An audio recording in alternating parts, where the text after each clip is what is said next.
पूरे देश में आज नौजवानों के अंदर जो सब्र का बांध था वो टूट रहा है, और वो इसलिए कि लगातार उनकी सुनवाई नहीं होना एक बात है, लेकिन जिस प्रकार का हिंसक आक्रमण किया दिल्ली में, सबने देखा। आजकल यूट्यूब का ज़माना है, सब सोशल मीडिया है, सब जान रहे हैं कि देश की राजधानी में जिस प्रकार निहत्थे मासूम बच्चों के ऊपर लाठीचार्ज हुआ, आंसू गैस के गोले दागे गए, कपड़े फाड़े गए, उनकी हड्डियां टूटी पड़ी हैं, अस्पताल में भर्ती हैं, और उन्होंने कोई गुनाह नहीं किया था। अपनी बात रखने के लिए अगर राजधानी गए थे तो संवाद करना चाहिए था। सरकार संवेदनहीन है, संवादहीनता है और बहुत घमंड आक्रमण है। पुलिस के डंडे के पीछे आप एक मंत्री को बचाने का काम करते हैं। ऐसा क्या है एक व्यक्ति में और एक मंत्री पद में कि सरकार पूरे देश के नौजवानों का उनकी हाय उनको लग रही है।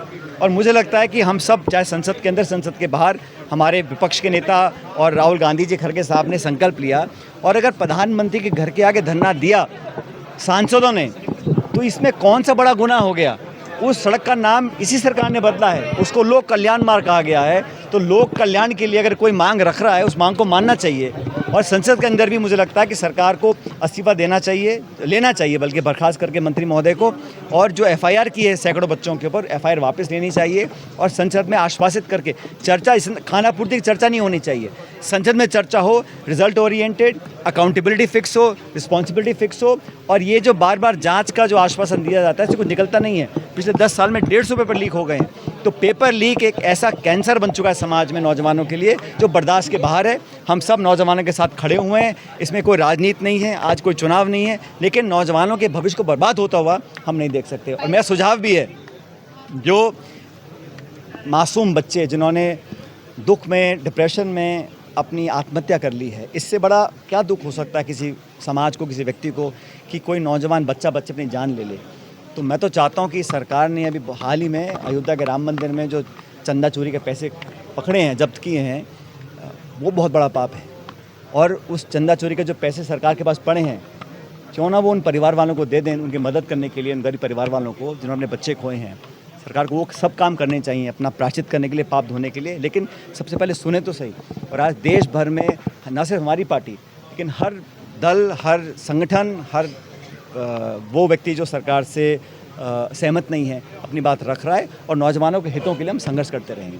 फाइनली इस पूरे मुद्दे को विदेशी एजेंसी और सुरक्षा पे ताका जा रहा है, लेकिन असली मुद्दा तो पेपर लीक का मुद्दा है, बच्चों को। अब ये कहना कि फॉरेन कॉन्स्पिरेसी है, फॉरेन फंडिंग है, सरकार को डिस्टेबलाइज कर रहे हैं, ये सब बहुत मतलब निम्न स्तर के एक्सक्यूज़ हैं।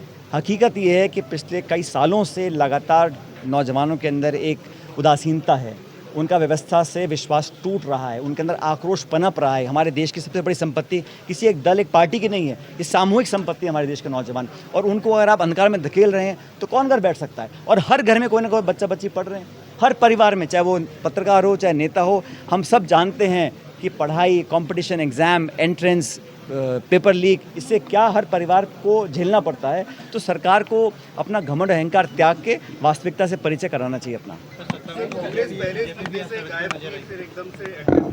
सॉरी, कांग्रेस जो है पहले पूरे उससे मूवमेंट से राहुल गांधी एक्टिव सीजेपी से बात पार्टी की नहीं है, सरकार की नहीं है। जहाँ तक पेपर लीक की बात है, मैं जानता हूँ ये मुद्दा से पहले उठा था, कई साल पहले मैंने इस मुद्दे को उठाया था, और उत्तर प्रदेश में हुआ, महाराष्ट्र में हुआ, हर जगह।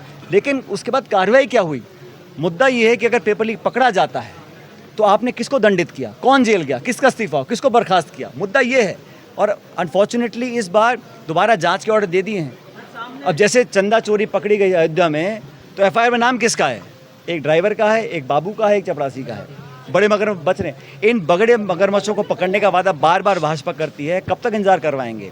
और शिक्षा मंत्री जी को नैतिकता के आधार पे अब तो मुझे कहता हूँ इस्तीफा नहीं, उनको बर्खास्त कर देना चाहिए, क्योंकि पूरा देश समझ चुका है कि उनके रहते हुए ये सारे कुकर्म हुए, पेपर लीक हुए बार बार। और अल्टीमेटली रिस्पॉन्सिबिलिटी और परसेप्शन राजनीति में बहुत बड़ी चीज़ होती है।